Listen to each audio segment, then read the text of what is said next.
Studio again with Melinda Colon. I hope I got that right. I'm You did. sure I got that right. Thanks, Melinda. Amazing. Melinda is an expert in how to create, develop, process, and win government contracts no matter where you are in the world. So, if you want a niche and you want to make consistent money that you're guaranteed your money, so long as you price it correctly, government contracts are really valuable to any organization. And I'd love to get into the conversation about how percentage or what percentage of your business should be government contracts, because at least some of your percentage of your business should be government contracts and not entirely, concentrated on the private sector. That in itself can have a risk to your business. And let's talk about risk. Let's talk about all that good stuff. And let's talk about how Melinda can help us and you achieve a win of a government contract. Melinda, well done. We got you to the show eventually, and thank you very much for joining us. Thank you so much. It's a pleasure to be here, Gavin. What part of the world are you in, I'm Melinda? in Orlando, Florida, in the United Oh wow, States here. Yeah. beautiful, beautiful. Yeah. One of these One days. one of the downsides of living in Orlando from living in the Northeast is Christmas is hot. It's usually warm. So it doesn't it's kind of weird having a Christmas tree up and also wearing flip-flops and a turtle like a t-shirt. So it's a little awkward, but other than that, it's a good place to live. Look, there's worse places, I'm sure, on earth, and people are Uh-huh. listening to this going, "Yeah, okay, yeah, Yeah. yeah." Yeah, Like, exactly. Melinda, shut up. I'm in 4-degree weather right now, just, negative 25, so well, look, everybody has the good and bad of everywhere. Tell me about the good and bad of your career so far and how you got into this whole business of, helping people, business owners, construction business owners, with this government contracting. Give me the the good. story. I'm Oh really gosh. interested. All right, so the good and bad. Man, so we talked a little bit about this post record, but so I was in corporate America for 20 years. I think it was a little bit of both. It was a little good, a little bad. It was kind of a mixture, a swirl of a kind because I stayed there for 20 years. So something was going right.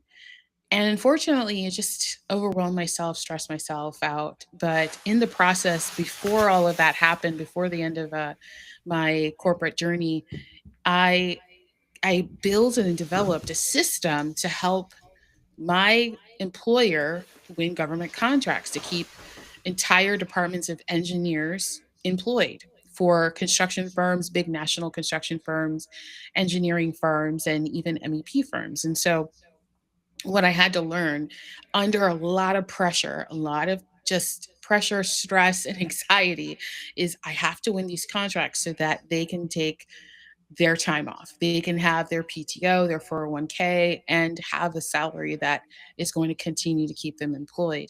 So it was a lot of responsibility.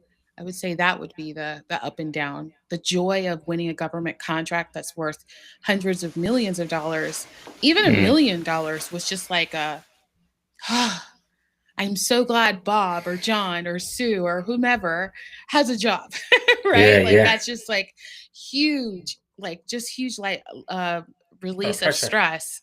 Yeah. Yes, and also, what's really cool, Gavin, is driving through those areas where companies that I have worked with in my consulting firm now have impacted. That is the best feeling in the world Mm. because now they have created real impact and they can just, drive either with their kids and say, honey, I did that. Yeah, I was a part of that. And that's huge. It's such a yeah. big authority builder in your home, let alone in your business. So it's really just exciting and just something that I love to do. But I created this system, went out full time in my business, and now I help other 6 and 7 figure businesses and beyond really just tap into the world of government contracting.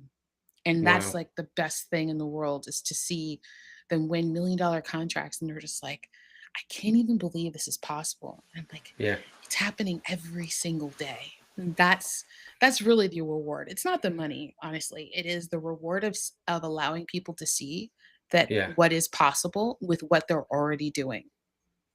And that's through your company, GovScale Insider. Yeah. Yes. Yes. So how long is that business up and running at this point? Yeah, so I started with an agency in 2017. So what are we? 9 years, almost 9 years, and my consulting business started 5 years ago in 2020. Well Yeah. done. Well done. So Yes, you thank were in you. the corporate world. Was it for doing this similar stuff in the corporate world prior to actually going out on your own? Oh my gosh, let me tell you, Gavin. I was doing this. I was writing proposals, doing business development, training people on interviews, helping them with pricing strategies, like from everything in the procurement process. And And it's so interesting. You know how when you do something so often, it just becomes second nature and you don't think Mm. it's that cool or that interesting. But then when you tell someone else that has no idea what you do, it's like, oh my gosh, I didn't even know that that was possible. Yeah. So that's what happened in corporate America. I was mastering something. Yeah. And when I went out on my own, I then found out, oh, this is actually something you guys need. Of course, I'm happy to help you. Brilliant. Did you start with a project? Did somebody come to you initially Mm. and go, "Do you know what? I want you to help us." Was that the way it all started? Oh my goodness, Gavin. Okay, so this is what happened beginning of my business. I decided I was driving home from work. This was basically the final decision that I had to make for my life. I was driving home from work and I passed out behind the wheel. It was rush hour traffic. I was in the far left lane. And when I came to, my foot was still on the gas. There was a car in front of me, a car behind me, and I was completely freaked out. I was like, what just happened? Um, Everything, like, you can't tell me I didn't have an angel. There's no way I'm here today if I didn't have an angel with me. So fast forward that night, I was taken to the ER and they were doing every test possible because of the pressure that I had on the full right side of my body, my inability to speak clearly, just different things. And they were assuming it was a stroke. Yeah. And I saw my husband in the corner of my eye, sitting in the corner seat, like trying to get away from all of the scenes of me rolling back in and out on gurneys and technicians and doctors coming in and nurses asking me questions. And it was 6 hours of just excruciating stress and overwhelm. And then also not knowing what was happening. And I looked over at my husband and I could see he was trying to hold everything together. Hmm. And I said to myself, there's no way I'm going to die like this. Like, this is crazy. Why do I keep trying to fit into a space that was never made for me? I was never meant to work this way and not see the outcome of joy and blessings in other people's life. Like, this just doesn't make any sense. It's not going anywhere. I'm great Hmm. at it, but the environment was not supporting who I am. So that was a decision. I remember a few weeks later, I couldn't drive for 9 weeks. And as someone who's independent like me, it's like taking a cell phone away from a teenager. It's like that's very excruciating. So I wasn't independent, couldn't drive, per my cardiologist, and I had all this extra time. So I started connecting with people on LinkedIn and just like re-warming up relationships, not really looking for anything, just saying like, hey, I have time now. What's going on? And I told one person by the end of that conversation, that 15-minute conversation, I was fully booked. They had told Wow. everyone that him and I knew, and I was fully booked. And so I fast forward and I look at it and I get the question all the time. It's like, how did it start? Like, where did it come from? It was these people who saw that I was winning contracts for my employers. They had no, they did not have the strongest portfolio to win. Yeah. And they were like, "Who is behind?" I always see her at the interviews. I want to know who that is. Who is that? She's on her own. Oh, I want to Yeah. talk Yeah. to her. Yeah. It reminds me a bit of the. Have you seen the film Moneyball? Yes. Yeah, the baseball, and when Brad Pitt goes into the to look for to do a trade, and the actor Noah is in the background, going to go and putting a whisper in, and he's looking at him, going, "Hold on, there's something there." Like, Yes. brilliant, brilliant. So, like in fairness, sounds very much like you created an authority within the space for yourself. And what I loved about your story was that you niched yourself into a very niche, you call it, area. We call it niche over this side. I call it But niche. There's some the, people that call it niche, and I'm like, that's not how it was made to no, be sounded like. I know, but I like the niches and riches, because there is niches and riches, That's true. Yeah. and like you could very well make a very good lifestyle and a business out of Mhm. just doing government contracts and not doing any other contracts. Yeah. What was the split, do you think, roughly within the business that you were in? Like, did you have a metric that you set to yourself, right? We need to have at least 20% of our revenue in government contracts, or was there ever any talk about that? That's a great question. It's a question that I often answer to many of my clients who are in the construction industry. They're on private side and they're wanting to get into government public side.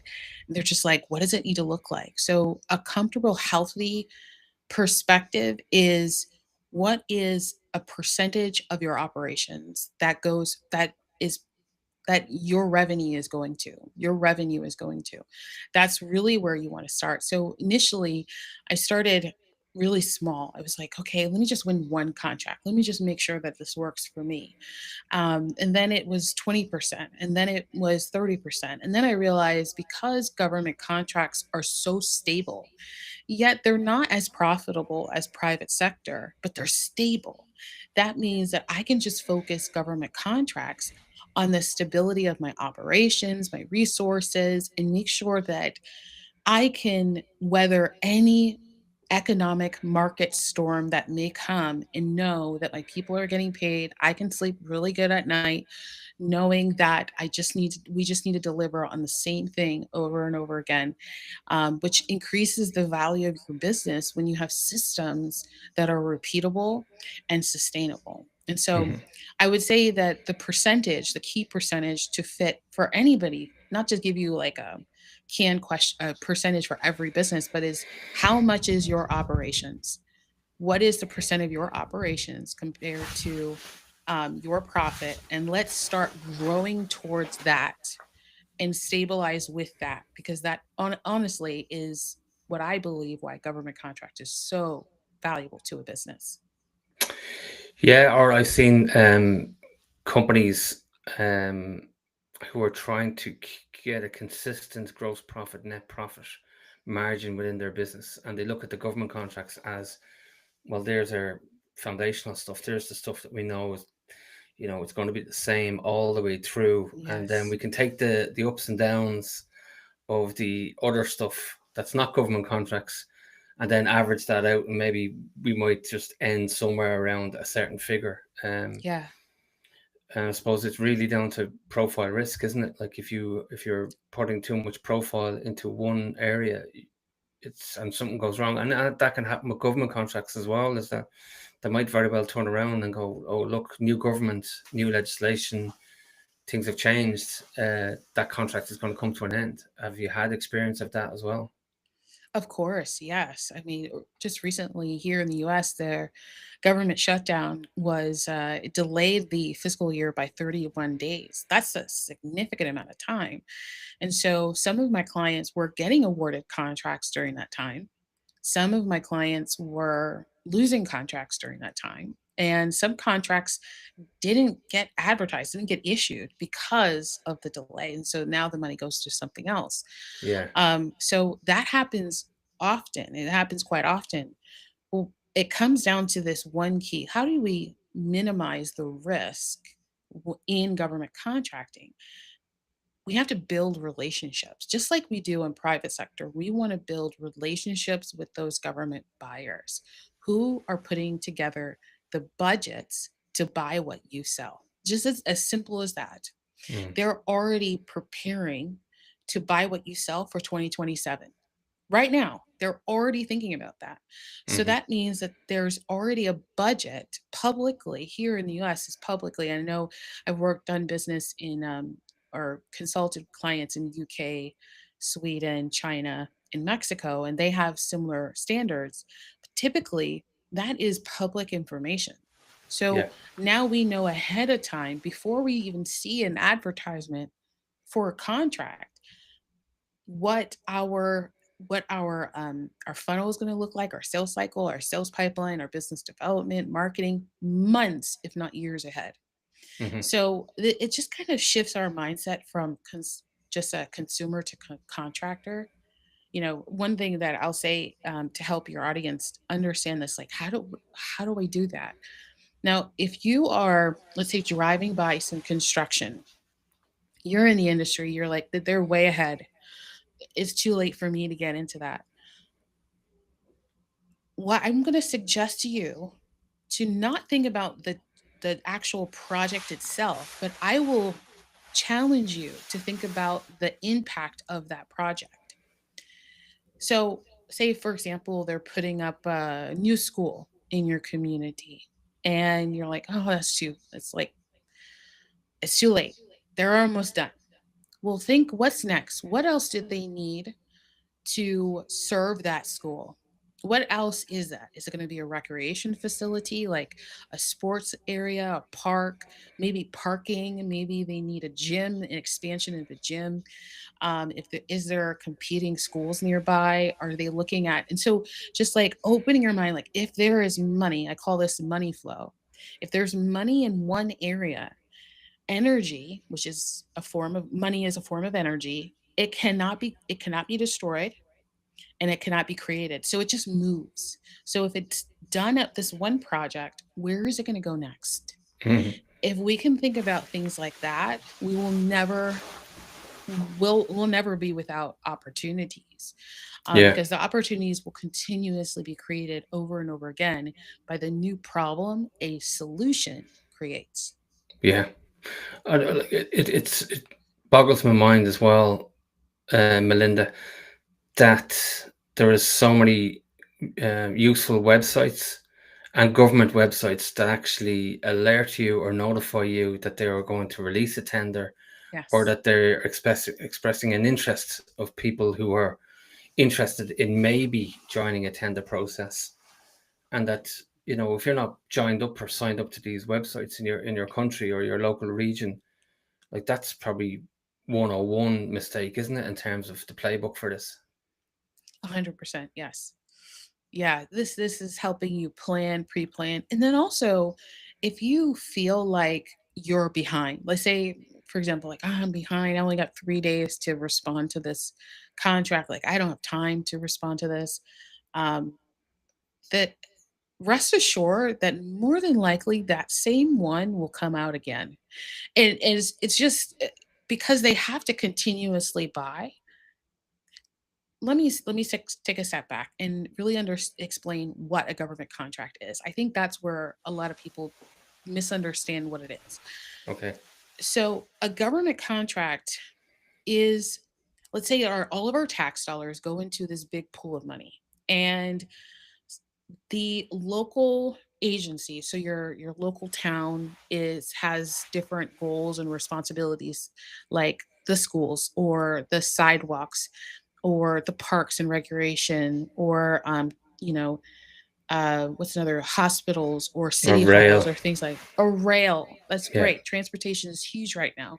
Yeah. So what is, like, because of that, they're thinking, oh, we have to solve this problem and this problem, this problem, this problem. You already know because you live in those areas. So you already know it takes you 10 more minutes than it should to do this because there's a problem. And so they're trying to solve those problems for their people. Now they put everything in a little budget. and a line item budget, say this is what we think it's going to cost. Now, the first opportunity is that they have somebody who does a pricing adjustment or a pricing evaluation. So say, well, this is what the market is saying that this cost, this specific project. This is before it becomes a contract. Yeah. This is just them talking about it potentially being solved. And then the next thing they do is well, a couple of things. I'm just going to speed up through and say that the next thing is, well, we have to put this out to advertisement. When are we going to put it? Well, what has to happen before so that we can put this specific contract out there to get advertised? That is what they're thinking about. So then they Mm. put together the calendar, like a specific quarter one, quarter two, quarter three, quarter four calendar, their specific line item, and then they say, how much money do we have with tax dollars, local tax dollars? Okay, well, we can go this far. So they'll get through these amount of opportunities that are funded. Then they say, oh man, we're out of money. What do we do? They actually will apply for grants. Your local areas are applying for government grants to get more money to accomplish goals that they have locally. So this is all happening before it becomes a contract. This could take a year, 2 years, 5 years. I mean, you have plenty of time to think about, well, what, like how to start getting contracts and start winning them right now. You could Yeah. be their advisor, you could be their study analysis, you could do if you're if you're a GC, you could do pricing analysis, you could provide them guidance and a price comparison. Like there's so many things you could do before it becomes a contract. Now, why does it exist? Why are they doing that? Government contracts are there to help stimulate the economy. That is their number one goal, is to stimulate the economy. They know that 72% of the economy is ran by small businesses. So these contracts are there for you to win. They're always going to be there. It's just a matter of whether or not they know you sell what you sell. Mhm. So we're just basically grabbing what's already being thrown at us opposed to rejecting it. That's what a government contract is. So when people see opportunities, don't worry whether or not you have like 2 or 3 days. Worry that they don't know who you are. Yeah. That's what you should focus on. Business development, that's what that means. Business development is building a relationship with a buyer. And when you build relationship with buyers, they'll tell you things. Oh, well, oh, I'm so sorry you missed that one. But John, let me tell you something, Gavin. Gavin, there's going to be another opportunity. We're planning on issuing this in 3 months. You have 3 months now, Mhm. 3 months to make sure you have everything you need to win that contract. You say, hey, Melinda, yes, I'm really interested. What's included in the scope of work? What's included in that project? And now you have everything you need ahead of the advertisement Yeah. before anybody else knows. You have unfair advantage. I I hear you, but I also hear the other side of the story where people are saying, don't want to contact a government official and they think that I'm, bribing them or sort of, Mm. get Oh, you know, I don't want to delist myself. And that's number one. And number two, who the hell do I contact in such a mm, big organization? How do I get in touch with them? Where are these people? Am I allowed to contact them? yeah. Maybe give us a bit of context on that. Yeah, that's so good. Okay. So number 1, your current sales strategy does not work in government contracting. You can't buy them gifts, you can't take them out to dinner, you can't do any of that stuff. Like that's a no-no. Okay. Yeah. But what you can do is meet them where they are. So if you go to your government site, let's say you're just your local town. Let's start there. Your local town site, your city or province, wherever you are in the world, and you go to that local site, they will have point of contacts for procurement or what they call purchasing. So either you'll see procurement or purchasing, one of those two words. On that page, they'll tell you the point of contact for purchasing or procurement. They'll tell you right there. They'll give you the email address and they'll give you the phone number and they'll give you the name. You Wow. just call them up. It's publicly available right now. So, And that's yeah, for, sorry to cut across you, but that's, yeah, you could be like, they could be all types of contracts. That's not just construction contracts, by the way. That's like, that's that's everything. correct. Yeah. And you Mhm. look, it could be a whole department, but poor Gavin, his name is on the list, and he's getting the one that's getting hounded with phone calls every day. It's like, okay, Yeah. um, Hey, you know what's really cool, Gavin, too? Because I know, like your audience are busy business owners, right? mm, They're wearing a lot of hats and they're really busy. They don't have time sometimes to, you know, um, you know, to get some of this stuff done. Totally get it. At the minimum, get registered for your town. yeah, Get registered. Just go online, register with your business name, your email address, a couple of information pieces of information you already have available, yeah, and at least get on the list. This is why many of my clients will receive a phone call from the agency, from the government, this office, and say, "Hey, we have this project. We see that you're registered with us. Are yeah, you interested?" Just do that. Now, yeah. that's not going to happen all the time, but No, it does happen. It does it happen. happened to us. It happened to us. But glad you said that, Melinda, because we seen a tender coming in from the government, and we didn't apply for it Mm, because we felt we didn't have the capacity to deliver it, wow. and we had other stuff going on. So we got a phone call a couple of weeks later. It's like, you didn't put your tender in here. What's going on? It's like, the government are ringing us. So why didn't we put it in? Now you might turn around and say, look, maybe they have a metric, and maybe you can answer this. Maybe they have a metric that they need to have at least two or three bids in Yes. order for them to be regarded as a successful tender. Hmm. Otherwise, if just one person, and I've heard these stories from government people as well, that they've had situations where nobody has tendered for a Hmm. contract, or one person has tendered for the contract. Maybe Yeah. get talk around that maybe a bit.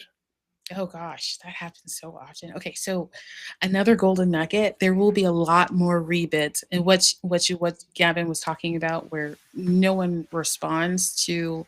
I mean, can you imagine someone just holding up a sign and says, "Here's $10 million." Um does anybody want $10 million? Yeah. You don't have to change anything about your business. You just can take the money and do the thing that you do for someone else for us.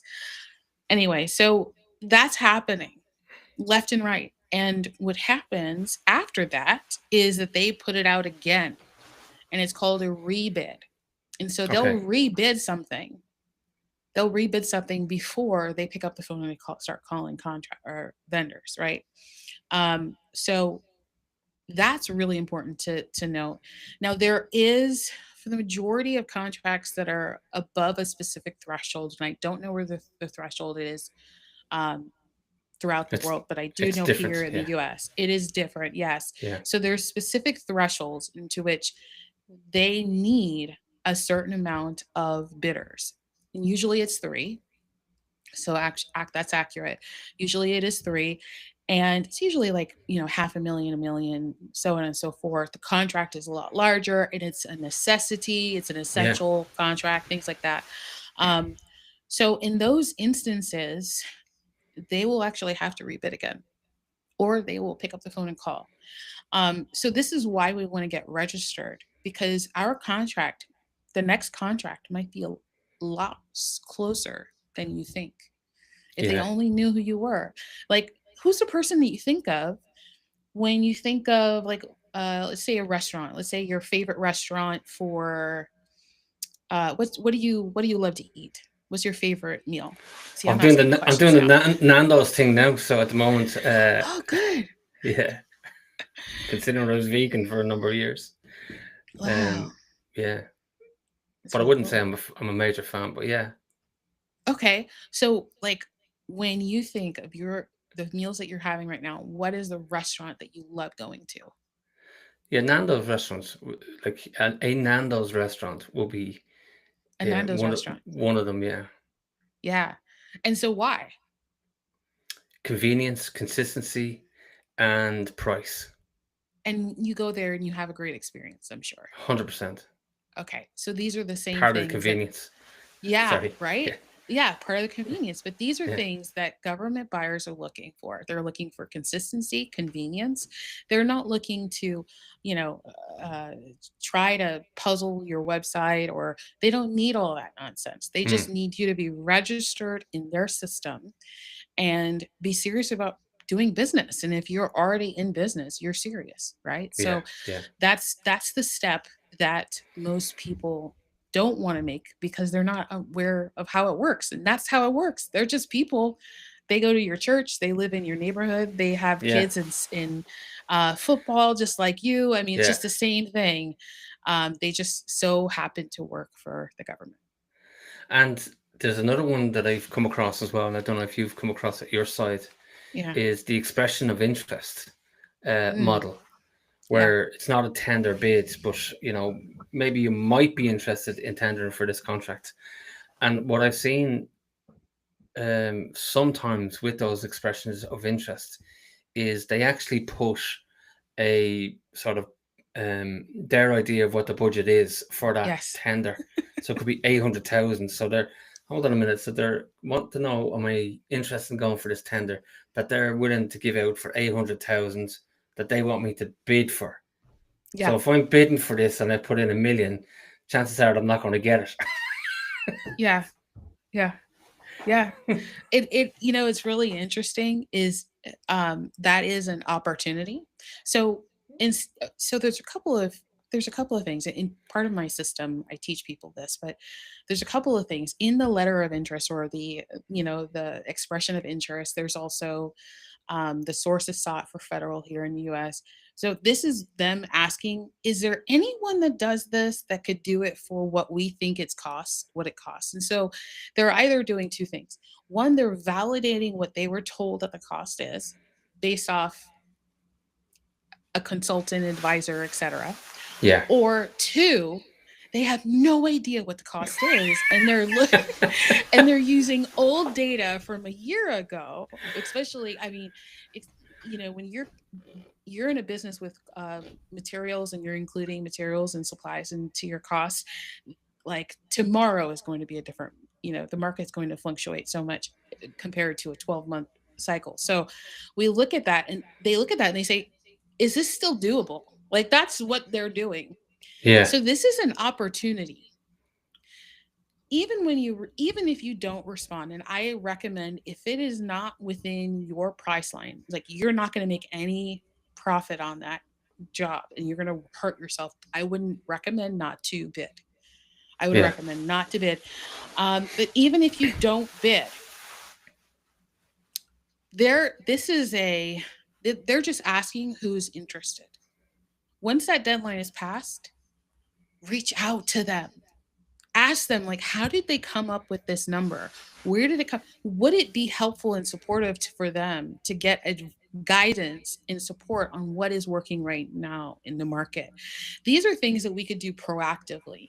So when we see that they're putting a letter of interest out and they're saying this is our budget, our cost that we cannot exceed, Yeah. we think to ourselves, where did you get that? Instead of, oh, well, that's not going to work. I don't even know. This has to be programmed for someone else. Think, where did you get that number? Because that's the more important question. And Mm. if they don't know where they got their number, or they're just kind of pulling it from the sky, then great. Would it be helpful? Would it serve you if I provided more of an analysis so that you can have a better understanding of what the budget currently is?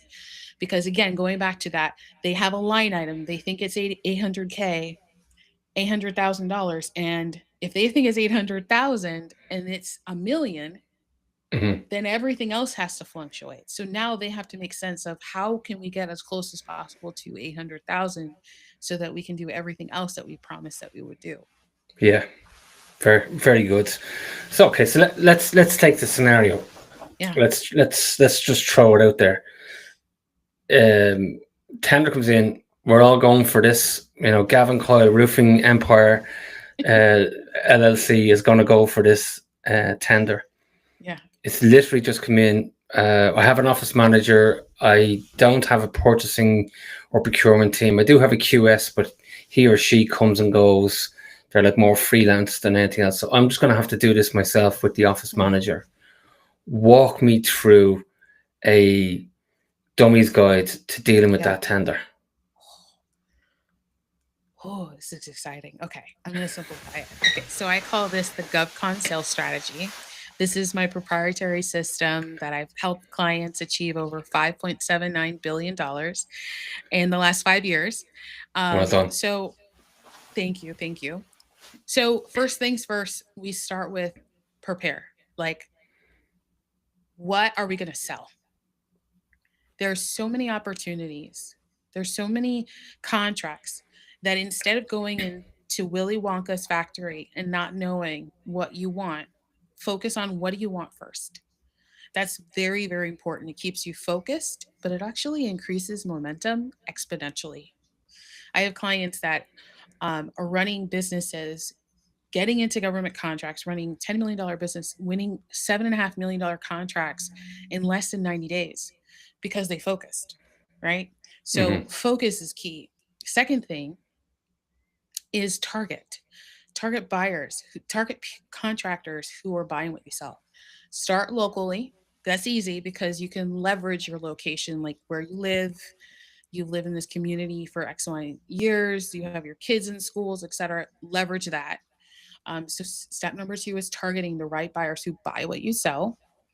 And then step number three, once you have figured out who buys what you sell, which I would recommend a limit to four, no more than four, because it's a relationship. It's like I'm meeting Gavin and Melinda and Bob and Mary and Sue. Yeah. Like you want to make sure you understand who they are.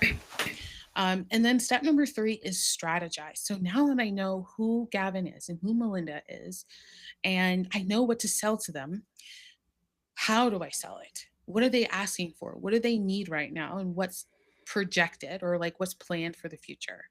When I know that, I know what partners to build. I know what work that I want to prime or like I want to contract directly into my business, or I want to be a subcontractor, someone who is working under somebody's business, which is great because if you bring that opportunity to someone and you work under them, that's great. They love you Yeah. and they'll give you even more work, by the way. So that's like the strategy. You want to think like, okay, so how can we build this strategy to work so that we can grow and hit our revenue goals for this year? That's how we think.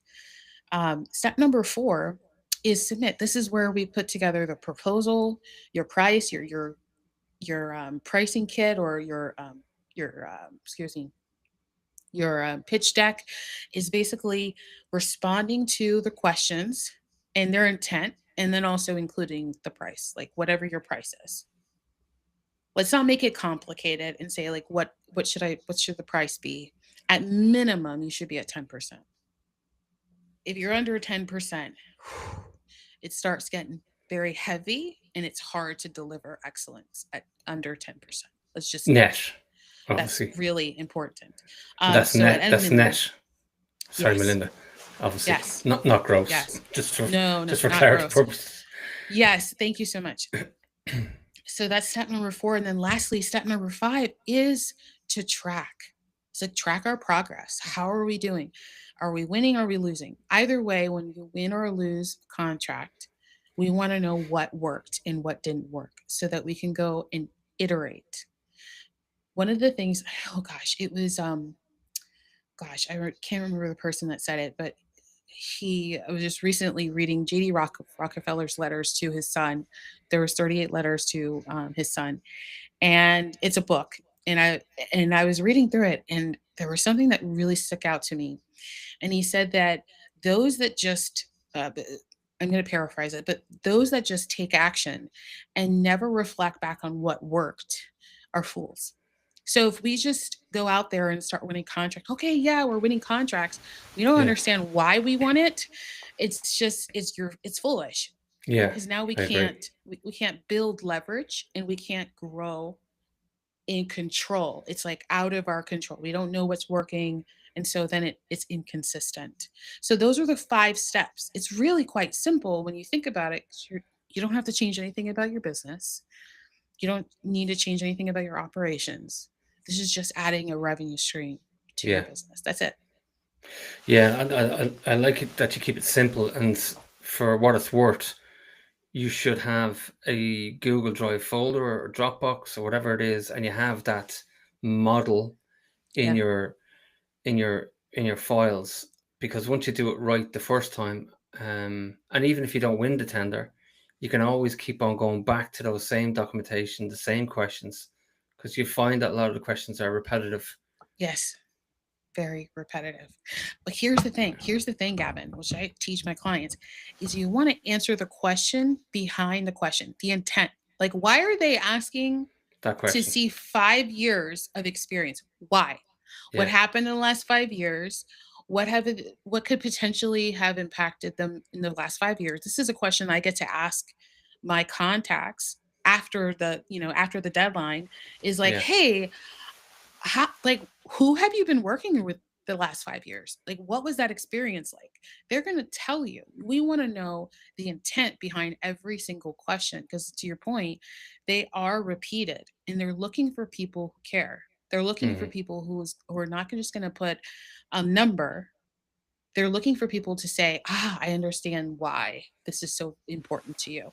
Yeah. This is important because you want to make sure that we actually know what we're doing and that we spend the money to get you the result that you're looking for. So we need to show you our past performance. We need to show you Yeah. how we installed this. We need to show you that we've done this presentation before. Whatever that you sell, that's going to be very important. But generally speaking, as well, Melinda, you'll be called to um, a interview process, if you want to call it that, where you might be down to the final three if it's a big tender, Hmm. or maybe you might have won the tender, and they'll invite you to give a presentation on how you're going to execute on the tender. Can you give us any hacks or any sort of knowledge base on that? Oh yeah. Oh, thank you. Okay. So 100%. So if the contract here in the U.S. If it's above, I think it's like 10 million ish, you usually will go to interview before you get awarded the contract. And I've seen contracts from six figures all the way to a billion. So I'm the process is the same no matter how big the contract is. Let me just make sure that you understand it. So it's either before or after. But we want to do in that conversation, we want to know who is in the room. So important. Is it's going to be the financial person? So we need to make sure that we're going to talk about numbers and keep it really short and clean, because they want to make sure that everything adds up. Yeah. If you use dealing with a user, then you need to make sure that you have a point of contact that they can reach out to. They want to make sure that they feel like you're going to be, or your project manager or whoever is going to be leading the conversation, they're going to be available. That point of contact is going to be available. So that's a financial user. If it is anyone internally, let's say the decision makers, powers that be, their bosses are the users. Like, so everybody has a boss. So their bosses are the users. They just want to make sure everybody is happy. So as Hmm. long as you make sure that every single person in that room has been spoken to or spoken for, you're in really good shape. These are Hmm. questions you can ask ahead of time. So before the interview, you can ask this question. Once they tell you, hey, you're shortlisted to win this contract, you can ask them, who is the selection committee? You more than likely already know this information because you've built a relationship with your buyer. Hmm. And then right after you're awarded the contract and they ask for a sit down, or um, what they call like a strategic meeting or a kickoff call or kickoff meeting, that specific meeting, hey, who else is going to be there? I want to make sure that I'm prepared ahead of time. Yeah. And so you just do a quick Google search or LinkedIn and you find out what they're responsible for. You prepare that information for them Yeah. and make sure that you're speaking to that thing just like you would anyone, right? You try to explain how a cell phone works to a 4 year old, right? Yeah. To someone uh, who's never had a phone before. You want to make sure that you address every single person and make sure that they're a part of the conversation. That is a Brilliant. huge, huge win. Yeah. Huge win. Yeah.